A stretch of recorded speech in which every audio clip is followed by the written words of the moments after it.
Hello, and welcome back to another Number 9 Talks with my guests Martin, Daz, and Stu. Um, Thanks for tuning in, whoever has. But we've had I said to the fellas earlier on that it was a fair result. Now, I'll probably get a bit of stick for that, but oh well. It's I think a Wolves team that is always going to hurt you because they do play controlled and they've got a team full of Portuguese. But they always turn up into every game, and I think against us they played that controlled game where they've tried to find the space. Now we did hold them back, and I think Carl Darlow did well yet again. Maybe he should have. I think Jamie Carragher said on Sky Sports Darlow should have had it, but the shot just come out of the blue, and I think it came through a sea of players. To Martin, what was your take in the whole game? We kind of, I don't. For a few weeks now, we've been shouting out for a change of formation. We've been shouting out for attacking players, and to be fair to Bruce, he did that. We held our own. Well, we played for 86 minutes last week against Man United. They got an equaliser. We capitulated. Was that capitulation a one-off? Is the discussion for me? Okay, it could have 4-1 against Man United. It could have been a capitulation and could have been a one-off. But the thing that we were talking about, obviously the group that we chat on and everything else, myself, Daz, Stu, we've all seen that coming. We've all seen the lead up to that with the poor performances. Okay, we're getting points on the board. We're getting 1-1 draws. But the performances for me have not been good enough on the top of that. So for me, today's game, 87 minutes, we defended. I thought Jacob Murphy done really well playing out of position. I thought Almiron came back into it second half. Secondly, we didn't have much in midfield. I think Hendrick, as much as, from the Irish perspective, we know he's a good player.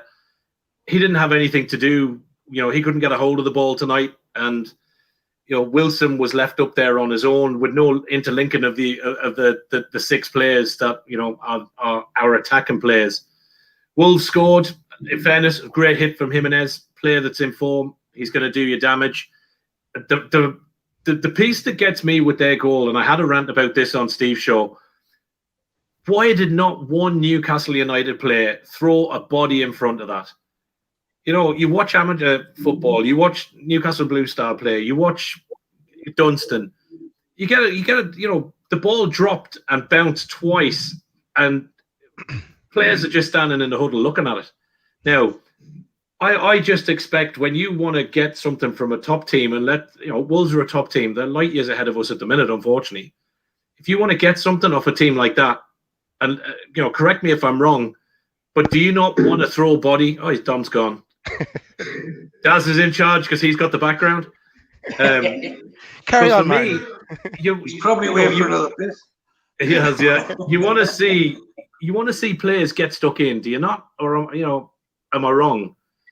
So the fact that nobody got themselves in front of that ball, allowed it to bounce twice for Jimenez to hit, in fairness, a bloody sweet volley, to me was madness. The free kick we got, listen, Wilson worked hard for it. Carroll had a hand in it. We got the free kick. Jacob Murphy, you listen to the Sky report when he was talking afterwards. Lad's got passion. His head's in the right place. His heart's in the right place. Had done his research the day before, knew the keeper couldn't take nothing going low. Cracking little finish. But, yeah, we clawed out a draw. But for me, the performance underlying the point, yeah, it's a point on the board, but performance was not good enough for me. Yeah, but I totally agree with him on it. It was, like I said, it was a bit of a lackluster performance. I think the formation is changing. Bruce says, work in progress, and Daz, you normally have that behind you, work in progress. Is this a work in progress, Daz, or is this just him trying to find something? I think someone mentioned to me, Pardew stumbled across a formation that really worked, and he stuck with it. So is that what Bruce is looking for, or is that what every manager always looks for? You know. No way in hell is this building on something or building towards something for the future. This is just pure luck that today. Like I was expecting a defeat today. I'm glad that he did make some he made some changes and he switched it up a bit for the game today. We were after getting a draw again. Wolves find it difficult to get a victory over us. That's another couple of draws that we've had with Wolves. But no, it's pure luck with Bruce. I agree with Martin. The performance was desperate, but I was expecting that. That's why I was yesterday's show and the lads shut me down. But yeah, I knew we'd have to go somewhat kind of defensive against Wolves and kind of just annoy them really. And yeah, they broke through in the end. And just in relation to Martin was saying, yeah, just a few replays back. Someone did try to jump in front of Jimenez's shot, but they were too slow. They were, and as you said, the ball bounced twice before he took the shot. But yeah, Bruce got lucky. And I'd take it today because looking at the run of fixtures over the last after the United game, the Man United game, I would take that that draw today. But no way, Dom. Are we building on something? Bruce thinks he's off anyway, according to himself. So he's not going to care about planning for the future either. Yeah. Well, we take everything as face value at the moment, really, because we all know there's something going on in the background, and there's definitely something moving in the right direction. Stewart, well, what was your thoughts on today's performance? And the formation was baffled quite a few people. No, made sense. But see, I watched Steve's Super Sunday Soccer special with Chris, Benny, Sav, and the lads, and I'm going to have to go against the grain because I think the majority of us would have accepted 1-1 before the game, and I think we need a bit of a reality check. We're not as good as team as we think we are or would like to be. Other teams over the last 15 years have passed us by, and Wolves are one of those. Leicester, Everton, Spurs even. You could even count Liverpool in that if you go back 15 years. They've passed us by. They've got plans. They've got formation, and they're sticking to it. And yeah, we keep using the word luck with Bruce, but we are where we are. And I think we're going to have to be more realistic than be fantasists. As you know, well, the other two lads do as well, live abroad. But where I live, it's the Middle East, it's a hotbed for football. But although they follow teams, they follow players, etc. And when I first moved here, although I was living in the Canary Islands for a long time, Newcastle fans always had a reputation for being loyal, for everything, what Newcastle are. Knowledgeable, passionate, and we have to be very careful that we don't become renowned for being moaning and demanding. And I think it's because we've had a taste of this takeover, what could happen. And personally speaking, just for you, Martin, I think it will happen. I think it'll happen pretty soon. But that's just my opinion. I honestly believe that it was delayed as long as possible, and now they can't delay it to the point where if it gets to court, the whole Premier League will just fall down. But getting back to the game, 1-1 away to Wolves, yeah, well, I would have took that before the game, although I would have obviously took 3-1 before the game. But I think a draw away to Wolves, we didn't get embarrassed as some suspected we might have. We didn't get totally overrun. And Bruce is not the answer to any question positive about Newcastle United, but he's there. And he wants the job and he's lucky. And sometimes I'd rather have luck than someone who's good at the job, because luck often wins. I think we have to also have a sense of feeling where he's not going to be in the job for a long period of time, with or without a takeover. If the takeover doesn't happen, then I think Ashley will get rid of him. If it does happen, then it's quite clear the new owners will want someone, well, not just someone else, they want a high manager, a high-ranking manager that's going to attract the top players. So he knows his time's up. So maybe he has this week just thought, you know what, let them out. Now, he picked the 4 players up front that everyone was asking for, which was ASM, Miggy, Almiron, and Wilson.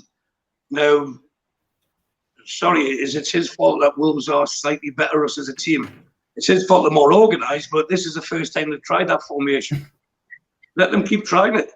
We are Newcastle. We are a mid-table team. We're going to get battered sometimes, and we'll win sometimes. And it's not been enjoyable, not just for this season, but for a long time. So take the 1-1, move on to next week, and see what happens. Yeah. Absolutely. I mean, we look at being with the takeover and whatever else.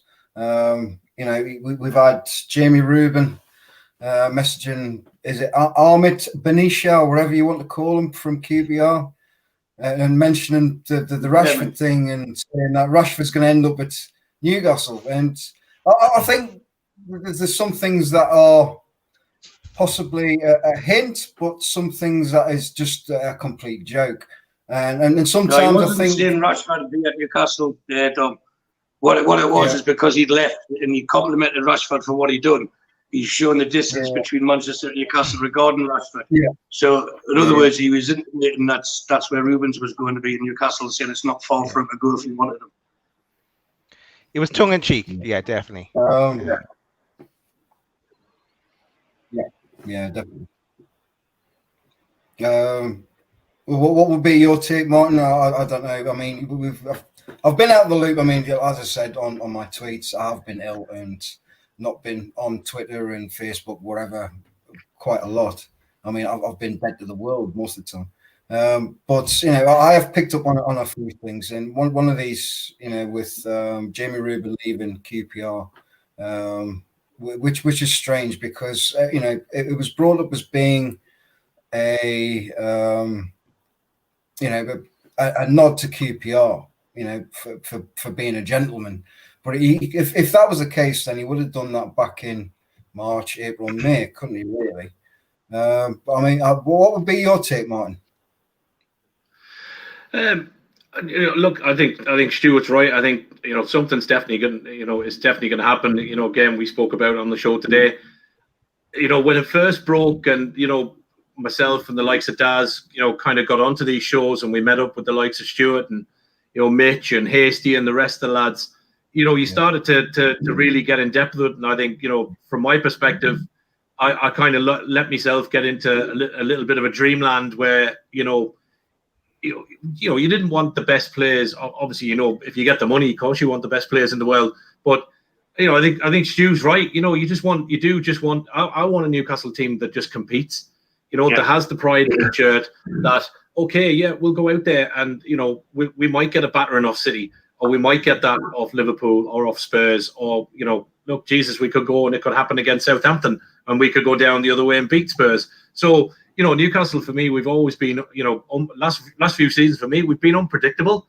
The games we thought we would get hammered, we've sometimes managed to pluck something out the air. And the games we've gone and said, that's a banker, we've got turned over.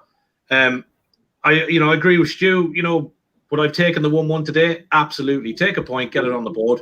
I put something on Twitter yesterday about the takeover, and I kind of said, I wouldn't read that much into it. And Jesus Christ, I got hopped on. People were like, you didn't hear it, you didn't do this. And I was just like, listen, lads, everyone's entitled to an opinion. I want the takeover to happen as much as the next lad wearing a black and last wearing a black and white shirt. No more than the 4 of us on this show, the guys that were on the show earlier. But it'll happen when it happens. I can't control it. So, you know what, for me, we can't get away. Ireland's in lockdown. Me and Daz can't, I can't even go to his house and we can make funny faces with the green screen. We're not allowed 5 kilometers out of the house. So the takeover will come for me. I've tried to keep myself sane by, kind of dipping away from the takeover stuff and by just focusing on the team and getting more into tactics and, what'll work for us. And as Stu said, sometimes just taking that lucky win, like we did against Tottenham, 97th minute penalty. Geez, I'd have snapped your hand off for a point in Spurs 6 months ago. So I think we'll get the luck of results. The biggest piece for me is what happens when the luck runs out. Let's hope that when the luck does run out, that, Mandy and the rest of them are on the pitch with black and white scarves, and Stu's had a 3-1 win the weekend prior. And, all the gods have aligned, and me and Daz can meet each other and have cans, and it's all good. It just depends on what Daz will be drinking. I mean, could you give any indication what you could be drinking? I could drink whatever, Tom. I'll stick to the water for now, though. Yeah. I've champagne down there actually, ready to go.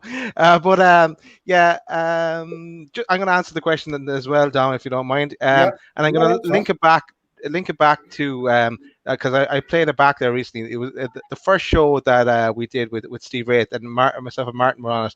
And Martin said something like, my wife is looking forward to the takeover more than I am, because meaning that we were talking about it so much. It was in our mind 24 hours a day.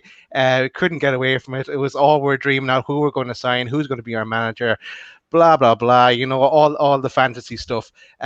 And yeah, I don't want to go back to there straight away. The things that are happening now, great. Jamie Rubin leaving QPR. Yeah, why didn't he go in February or March, and why is he going now? And like Steve Bruce's little comment about he won't be in the job for too long, little potential movements in company house as well, things like that. Yeah, if I wasn't on this show or in different shows, and if there wasn't day-to-day football going on in the background, and we weren't chatting about mundane things like who's going to be our captain and things like that, I would be totally in the takeover mood as well. But I've too much going on now to even think about it, to tell you the truth. When it does come, I will enjoy it, and I'll be who we're going to sign, start dreaming again. But let it take its time.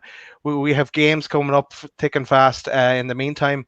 But so I'm not getting too wrapped up in it. As the guys, as Mitch and Steve Hasty indicated in the Three Amigos and Steve Wraith, that they're kind of talking. They have been since it fell down the last time. They were kind of put Christmas as the marker. So I've kind of letting things glide until Christmas. Maybe if I get to the end of January and it hasn't happened, then I might start to worry. But that's where my head is when it comes to the takeover. I mean, you've had the QC, is it Nick DeMarco, come out with tweets, Breadgate and wherever else. I mean, it was all just a bit of harmless fun, I think, or he was just showing us what he was having for his dinner. But, it was just in the way that he brought out these tweets and said, look at this bread, isn't it nice? And, there was certainly things placed.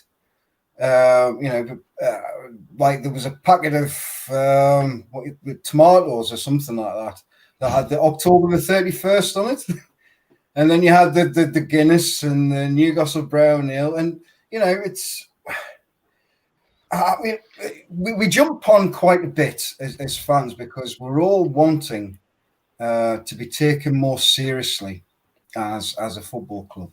And we should be, because we are a big club, and we've been part of this Premier League as long as anyone else. But it just we get teams like Wolves and Brighton. They're all starting to overtake us now. And I mean, okay, Brighton maybe not, but they are starting to all overtake us. Why is this?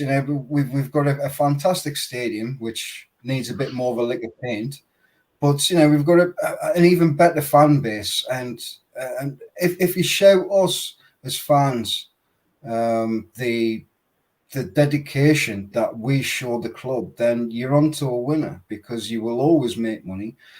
I've always said and crucify me for saying this, but if Ashley had come in and gone, right, I'm going to spend 50 million, maybe 60 million a window, which would never happen. But at the same time, we would have loved him for it and spent even more, maybe in his shops for shirts and more season tickets and more pints and pies, if you want to put it like that. And I don't think Ashley has ever, kind of got the club and got what he could have and should have on his hands. To Stewart, sorry. Sorry, I was sidetracked there. First, by two things. One, did I see you drinking a flute of champagne, Dom? What's that then? Champagne? Yeah, champagne. Oh, there you go. Celebrate the 1-1. That's how much. Where we've got to. I'm drinking it. The second thing, to me, the takeover when it happens, as long as it's wet and it makes you fall over, I'll drink it. But the second thing, I only come on the show because Adam was coming on. I wanted to congratulate him. Where is he? He's not turned up. He's not on there. Yeah, me. You can't rely on these youngs, can you? Right, sorry, what was your question, Don? Sorry? What was your question? Yeah, it was just the fact that I don't think Ashley's ever getting what he has bought into, and we've all called him a money grabber. Which he is. We've all called him a money grabber, and he could have earned and made a hell of a lot more money. We would never have, football is a business. You don't go into football and clear your bank account out there. You want some return, don't you? So, if you'd actually given some thought and, let's push this club on further, faster, and I will earn more money back because, you'd be in the Champions League maybe or UEFA League, have a go at the FA Cups and League Cups. He could have gotten himself a really good earner because people are walking away from the club because of him. Yeah, I mean, you've answered a lot of it yourself there, but what mystifies me about Ashley is he's a renowned gambler, and he had an opportunity when Pardew finished 5th to actually gamble. Yeah. And I think we knew from the previous 10 years to that what we could have been, and the opportunity was there. But something that you said that makes sense is that he bought it as a business. He was ill-advised. He bought it as a business. He tried to become everyone's friend, but he is very sensitive, and when he first started getting the criticism, he took it personally, he took it to heart, and he wasn't very football savvy, shall we say. It was okay. Yeah. Well, I can come in these, and I'll buy them a few pints. I'll drink with them, and that's it. I mean, it was a typical, not just in London, it's strong, but a southern opinion of the north, the northeast, anyway. And he thought that we would just be ever grateful for him. And when it started to turn against him, he had an opportunity to make things better. And he's one of those, like the young boys that's, it's my ball, I'm going home, and that's it. Unless he was getting his own way. And because he was running it like a business, you run a business to make profit. He's got no affinity in Newcastle. He's got no reason to throw his, I wouldn't say hard-earned wealth, but he's the wealth that he's earned over the years, he's got no reason to give that to us. So sometimes we need to take a step back and be more realistic with it. And think, well, what was he in it for? But agree with exactly what Martin said. If he'd spent the money, he could have made the money. Twice as much, 3 times as much. But it's a percentage game for him. And he was wanting to take his money out at the end of every year, and he's been quite open with it. I'm not sure I'm trying to defend the guy, but he's been quite open with it, saying, look, I put a lot of money into the club. It's an interest-free loan here. If you want to spend money, you earn the money. And I think where he's went wrong has been his ill advice, the lambast, the wise, the incidents with Keegan, etc. That was it. There was no turning back from there. the way the fan base turned on him, the hatred that come towards him, well, for want of a better phrase, we pissed on our own chips, didn't we? But he wasn't expecting it. And he thought, well, I'm the boss, I'm the chairman, I'm the owner, I've put money in. And he wanted us to be grateful for him, grateful to him, which to a point when he first took over, we were. There was a honeymoon period. We're like, yes, we've got this billionaire. And then he sacked Fat Sam. He had an opportunity there to really, really get on. And, he got Keegan in, he had an opportunity, he blew it again, and he's just made error after error to the point where he's like, I don't care. He's as long as he gets his money back that he's invested, as long as he's made a profit each year, which it is as a business, the same as any other high street business he's got, and that's what we have to accept. He sees this as a business. It's a shame because we see it as a massive money-making tool that any normal businessman would see, but they wouldn't take things as personally as he has. And that's where it's, in my opinion, where it's went wrong for a long time. And we've been treading water to the point in most businesses, if you stand still, you go backwards. So, we've got Bruce's luck, and this is what it is. Yes, the luck may run out, but if we got relegated this season, I think we've got to look and think most of us expected us to get relegated last season. If you take your memory back to when Rafa had gone and Bruce was then the 10th, 11th choice, and then he was sent off to China to take over the team. Not one of us thought we'd stay up. We thought it was just a one-way ticket to relegation. So if Bruce's luck keeps us up and keeps us steady until a takeover comes in, then I'll take that. I'd rather take that than be in Bournemouth's position or Norwich's position right now. Yeah. Just on that, Dom, I'd link Ashley. I'd link it back to his day one. He didn't do his due diligence to start with, and he inherited a lot of debt, and that culminating with a few of the items that Stewart mentioned, and the renaming, trying to rename the stadium to earn some more publicity for Sports Direct and blah blah blah. It was disaster, one thing after another. I'm sure that the Chronicle have detailed a list about 50 times in an article. But yeah, it was disaster from the start. Really. Yeah. I think Stu is absolutely bang on right, and I think the other thing for me, I think there was a period, during those first stages, when we finished fifth and when Pardew, we got into Europe and stuff, and Ashley, didn't make the right choice. But I think from a very early point when fans started to get at him, I think he fell out of love with what he had initially thought was going to be a good business turn for him. And I think he's probably been wanting to sell, which we know he's been wanting to actively sell for quite a long time. And obviously the Saudi bid is the best cash on the table, which is why he's obviously chasing it with the legals and everything else. But, I think Stu's point is absolutely right. Until that changes and he gets his sale, which I think he will, because, if nothing else, he's a bollocks until he gets what he wants. And in business, the one thing that Ashley does well is he gets what he wants. So whether it's, Sports Direct, whether it's the other stuff that he does, whether it's property, whether it's, at the boardroom table, I think he'll get what he wants, which is a sale, and I think he'll move on. And will he go to another football club?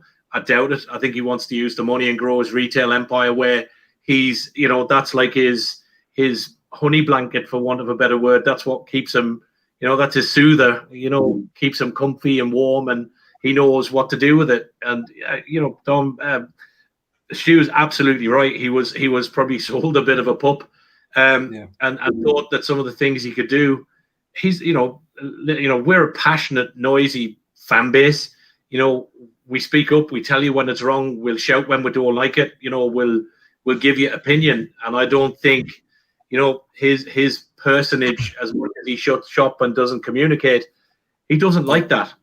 He doesn't like it, and I think he's not really enjoyed it, I would say, from year one. But I think he's just never really been able to have that massive opportunity that he's got now with the Saudi money to sell it and get his money back.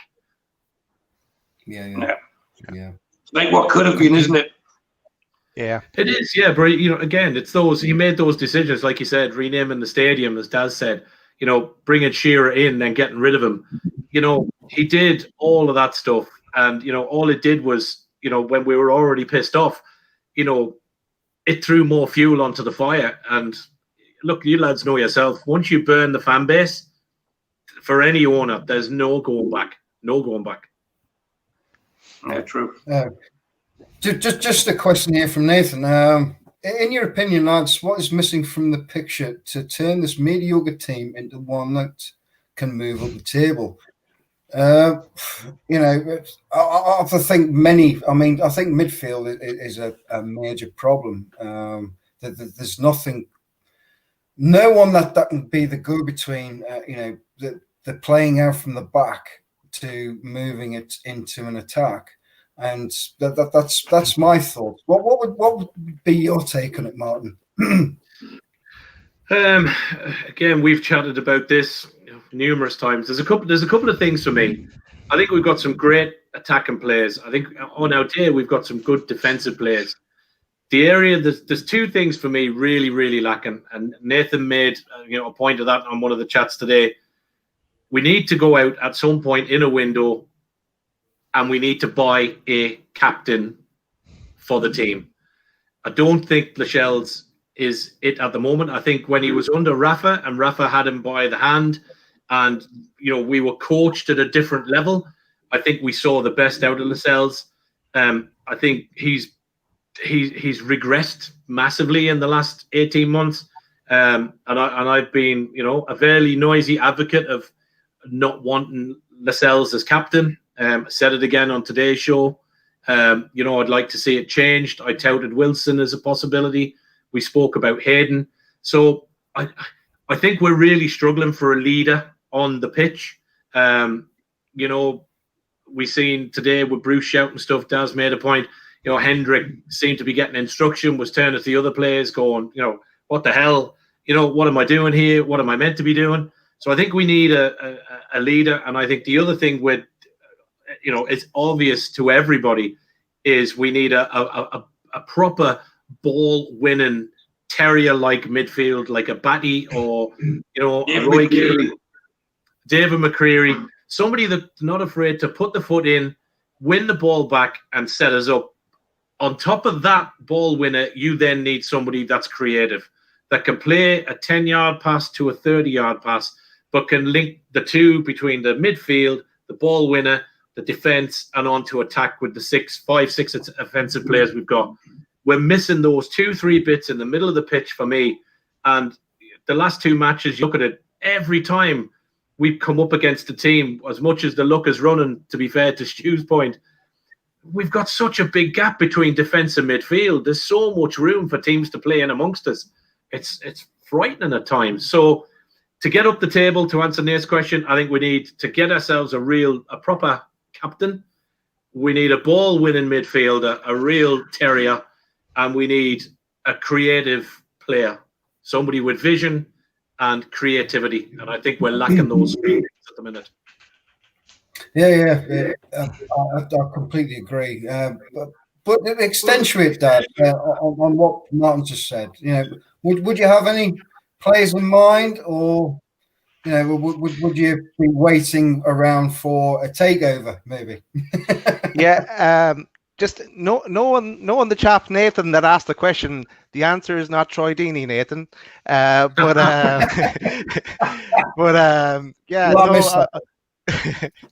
No.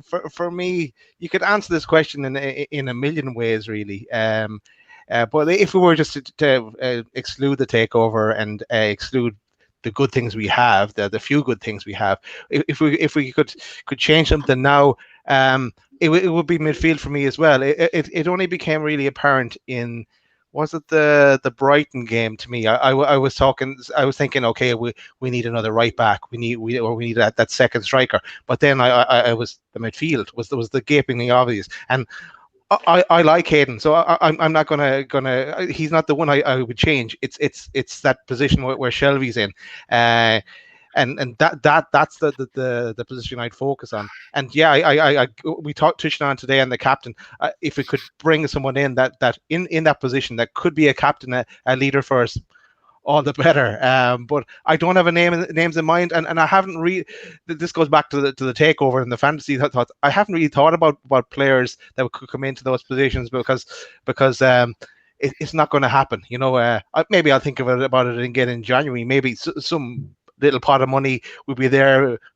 Where it's coming from is question mark. But maybe going back to I've never seen him play, but the guy that we're linked with from France. The young box to box midfielder there, his name escapes me, but maybe someone like that, someone that can do a job for us in that central midfield position and be a bit creative as well. Yeah.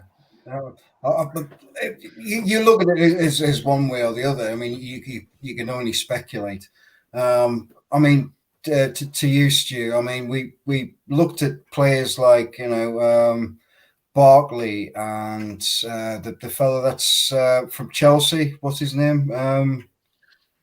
Loftus-Cheek. Loftus-Cheek. We looked at these players, but it's we're either not working fast enough or we're not working as smart enough in windows. Well, I don't think the club looked at them. We as fans might have looked at them, because my personal opinion, I think Barkley would have been the perfect answer. Something that was just a day by morning. You're sitting with Shelvey, who can play a 10-yard pass and 30-yard pass, but he wants to sit and admire it. You need someone with Shelvey's passing ability, with Almiron's legs, knock the ball forward and run after it.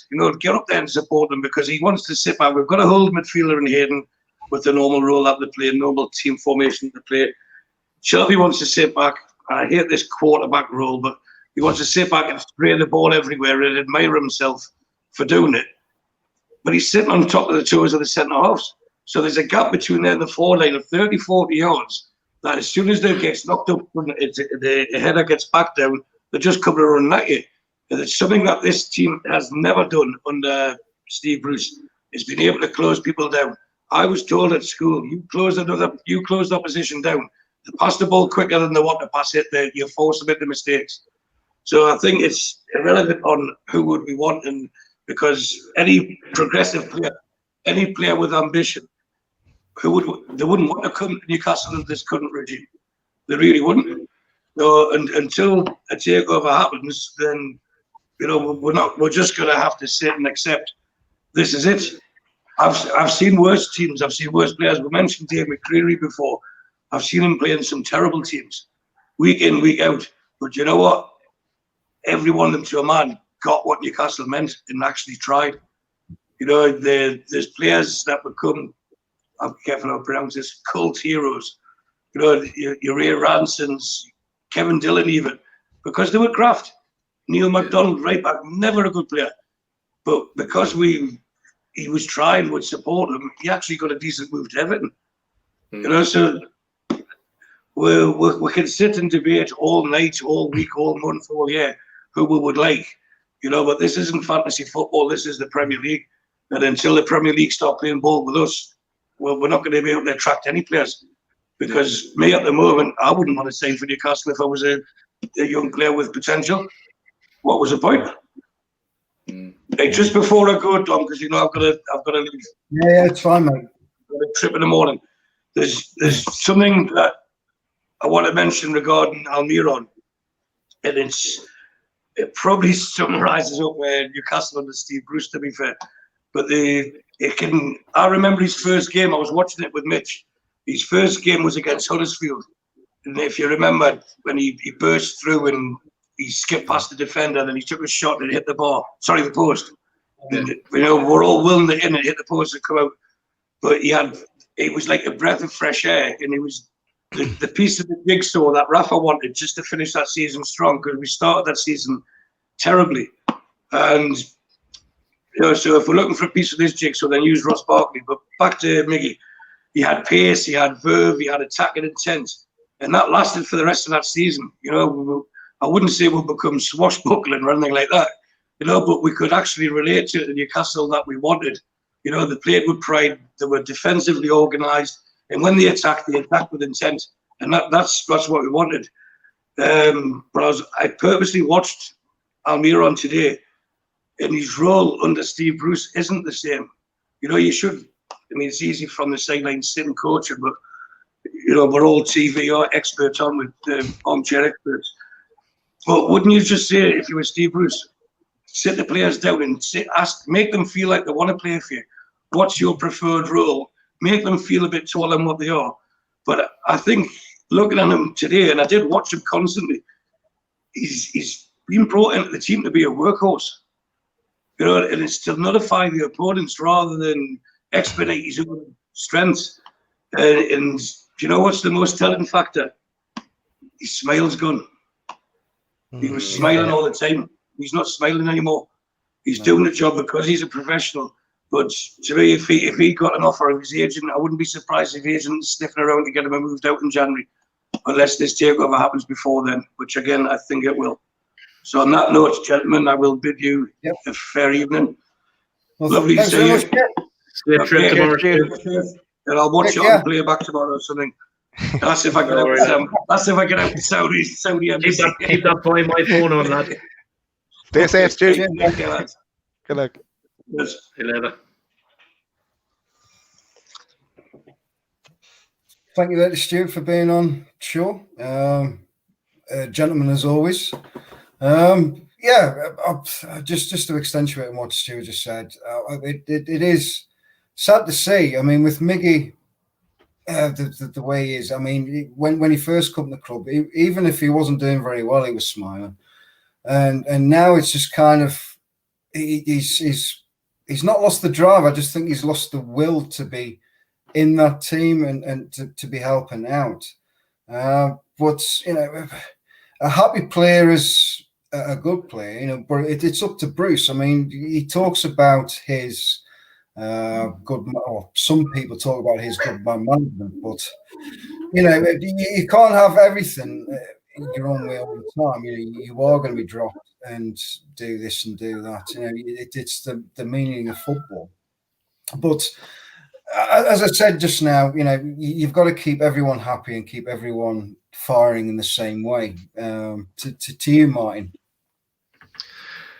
Yeah. Look, we can use the term and say, Miggy's been bruised, but I get Stu's point about we have what we have, and he's to be fair, the lad is 100% right. We're not going to get why would Ross Barkley want to come to Newcastle during a loan window? Okay, maybe he could come. You get 6 months, he's gone again. Doesn't have to sign. There's no clause in there or whatever. Yeah. But we're probably not going to go for one of those players because obviously we don't want to pay the wages, and Bruce seems slightly content on what we have will work. But without that creativity, somewhere along the line, if you've got 25 players in a squad and you can only put 11 on the pitch, you're not going to keep every single one of them happy. So it doesn't matter how much Bruce throws his arm around every single player. I'm only going to be a happy player if I'm in the 11. I don't want to be a sub. I don't want to be not in the squad. I want to be in the 11. So if you're outside of that, how does he keep the other 14 happy? 3 or 5 on the bench. He's still got 10 unhappy players.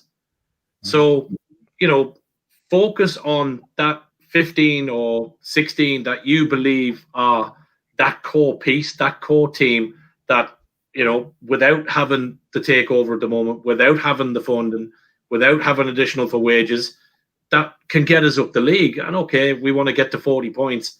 But, going back to Stu's point about, Almiron, the first game against Huddersfield, hits the post, 52,000 Jodi's trying to, echo the ball into the net for him. Rafa had them set up. We had, we were a defensive team, but we didn't get beaten ball 1 and 5-1. It was an odd goal. We didn't ship 5s and 6s. But when he got Almiron, then we had that little piece that kind of gave us that. The word I would use is that swagger. Like we did a retro match there the other week with the Entertainers, we still shipped goals, but by Christ, we had swagger. Oh, And I think we've got some great attacking players. And on our day, if we get it right, there's not a team can live with us when we have the swagger and we play well. And I just think something is missing. Something's lost. And is it a player? Is it the player ranks? Is it the manager? Is it the dressing room? I genuinely don't know, lads. But there definitely, is unhappy looking players out on that pitch today for me. Yeah, you look. I mean, you said there, an unhappy dressing room. The interview with Jamal Lascelles gave quite a dour interview the other day, and there's got to be something going on in the dressing rooms because they're all not looking happy, and they're all thinking, if this takeover goes through, is my job on the line? And I think they've become quite negative. I mean, whether that becomes being a negative type of play, but it is always negative. And they've never come out and said, like with Keegan back in 1993, come out and says, in front of the media and says, we're coming for your title, Man U. Now, that's a massive confidence boost to your players because you think, oh, well, the manager's backing me. Let's go for it. Let's go out there and go for it. I don't know what your thoughts would be on that, Daz, but it's a difficult one. Yeah, Dom, I'm going to go back to the Miggy point. Just imagine if you're Miggy Almiron, you arrive from the States, starting off in Europe. You get off your helicopter. You're signing for Newcastle. You probably watched the film Goal. Your manager is a Champions League winning manager. He speaks the same language as you. It's January. Then come the summer. Rafa's gone. And who comes in? Steve Bruce. So like you can imagine, okay, things worked out for him last year. He got a few goals. He went on a bit of a run at one point as well, if I remember. But yeah, he probably can't relate to Bruce, and maybe he can't even understand him. But like you could see maybe why he's lost his smile. So. I can't see it changing anytime soon. Maybe if he gets a run of games and he gets a goal or something like that. But I think we're not going to see the best in Almiron for a while until Bruce is gone. I think Stu's point is right, though, Daz. I think he's being put into positions to nullify other players. He's not. We spoke today about the Newcastle lineup. Bruce, on the chat before pre-game going, ASM's got a free role. Now, I'd much rather see Miggy in that free role. We spoke again today and I said, I'd like to see Fraser pushed off that wide. Maybe he needs to be in behind Wilson. Somebody needs to be in there that there's a connection, there's a click. I would have preferred to see ASM out on that right that he can cut in, or on the left he can cut in, maybe switch him and Fraser around like a lot of teams do with their wingers now.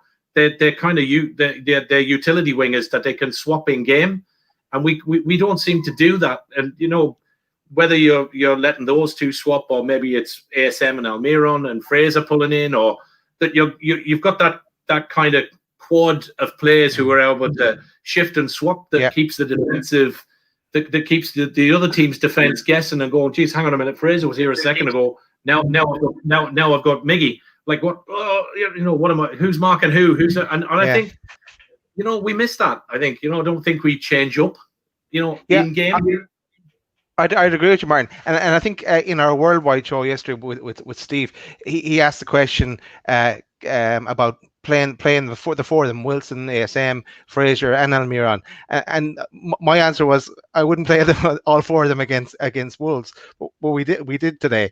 But anyway, maybe that's Bruce trying to keep the fans on side at some way. But like for me, one of them has to be on the bench. like Fraser or Almiron, and yeah, I take your point. Switch ASM and Fraser, and then on the 60-minute mark, bring on Almiron or whatever. Mix it up some way. Whoever's performed the best in training or whatever like that. But yeah, I don't know. It's not working out so far. I mean, the other thing is you have a quandary there, really, if you're not going to play the three with the two wing backs like we did today, which is Jacob Murphy. Yeah. The ball he played into Wilson today, first half of the match, was an absolute belting ball. Took his free kick well. Lad deserves a run in the team, in my opinion. He's played well in the cup games. He played well again today in the Premier League. He's obviously, doing things right. But again, for me, I think, okay, he went to Chef Wed. He probably he was probably thrust into our team in the Premier League probably too quickly for my liking. He went off to Chef Wed. He had the bit of time.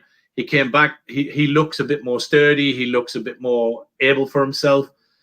I think he needs to be a little bit further up the pitch from being able to run at someone, whip that ball in. So again, you have another bit of a quandary. Yeah. Is it Almiron that maybe comes off the bench, and do you start with Wilson and Fraser, as your 9 and 10, and you have Murphy and ASM on the wings? Yeah, is another option. Yeah, I'd agree. Sorry, I was just going to say that I'd agree with Martin on Murphy. Yeah, like he knows it's the last throw of the dice for him at Newcastle as well. He's a boyhood club that he supported as a youngster. But so yeah, it is great to see him. He's up for it. He did the job in pre-season, and as you said, Martin, he's doing the job in the cup. So he's one player that's actually on form. So.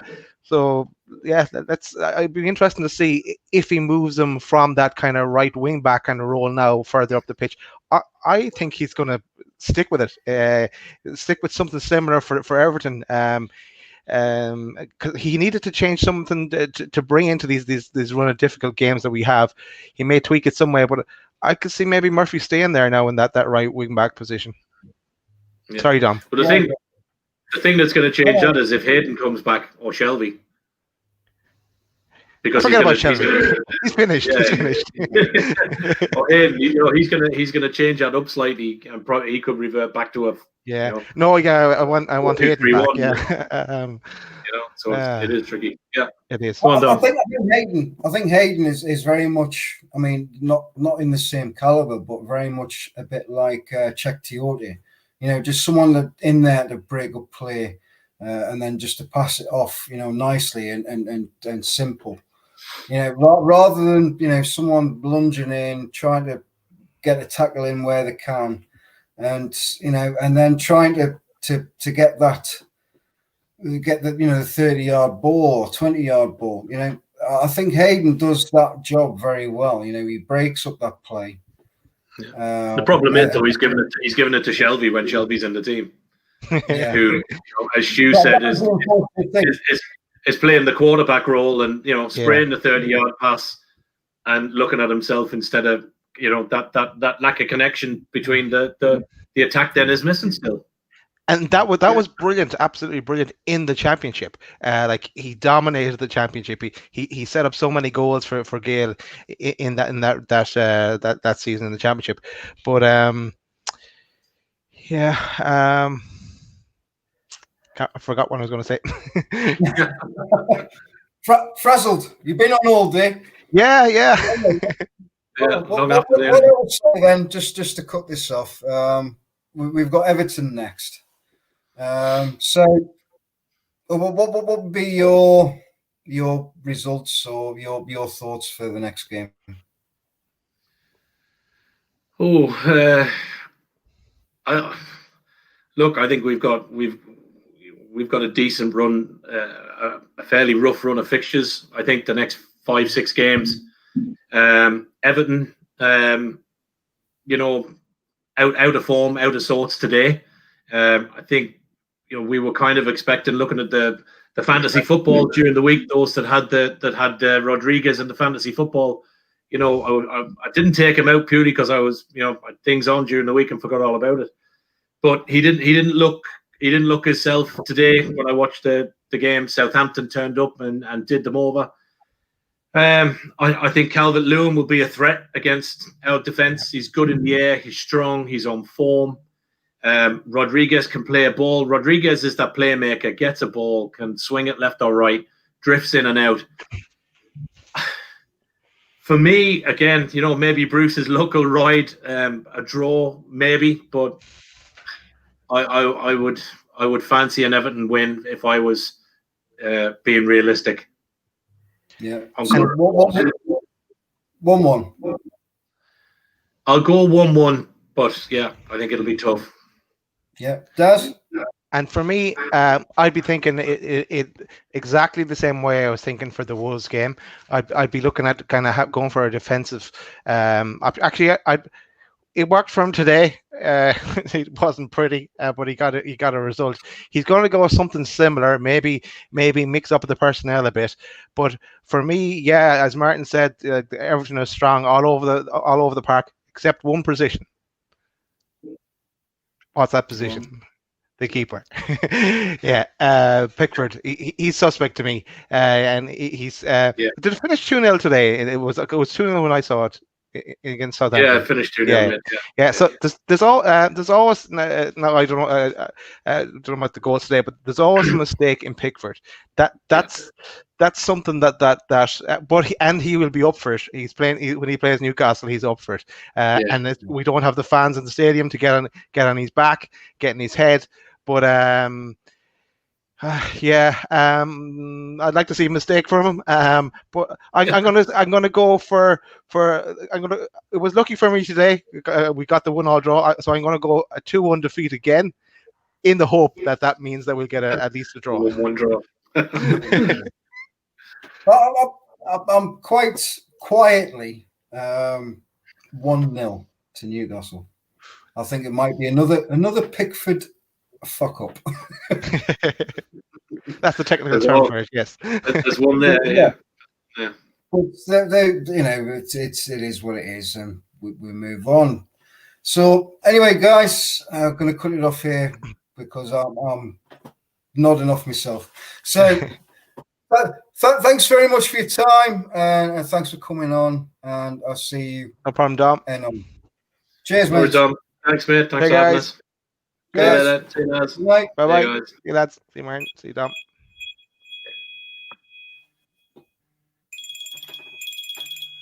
Well, that was my talk. I've been off for a while. I do apologise. I've been ill and I've had poor luck for the past 2 weeks. I've not been up on any news. So I've tried to put together a show tonight, and the lads have jumped in very well and helped me out, I think, tonight as well. Thanks very much to those who came on, and good night. Yeah, Rajis.